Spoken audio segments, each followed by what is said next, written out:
The applause was thunderous. It was the kind that rocked the room. It was the kind that made your chest start to vibrate. Everybody knew it was important that we give her all the support in the world. Why? Because this young woman was about to become the speaker. I felt like I did my part. I was there for her all the time, coaching her, cheering her on. Every time she did something, I would make sure she knew it was the right thing to do for her to become the speaker. As the applause died down, I could feel myself almost comfortably slumping back in my chair, because I just knew, as everyone else did in that room, this was going to be a performance to remember. She was going to teach us something and entertain us in a way that we hadn't been done before.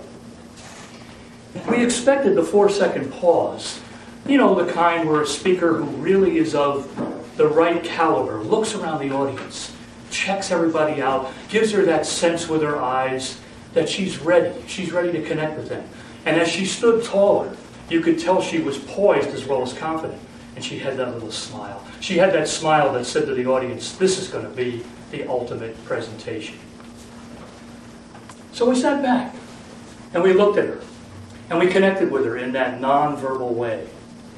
And as I sat there as a coach, it started to occur to me that what was normally a pause where the speaker connects with her audience now became a surreal feeling of tension, fear. I could see it in her face. The color was gone. All of a sudden, it didn't look like she was breathing.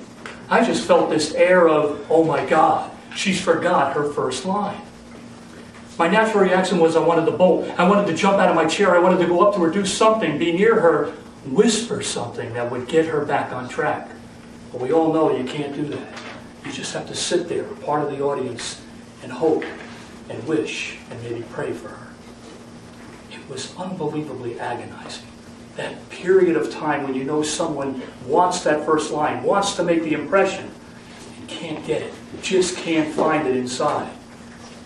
I started to look down, almost, I guess, in a prayerful sense, and then I heard, it was a gasp. It was a large, almost unbelievable gasp. It's like someone was coming out from underneath the water.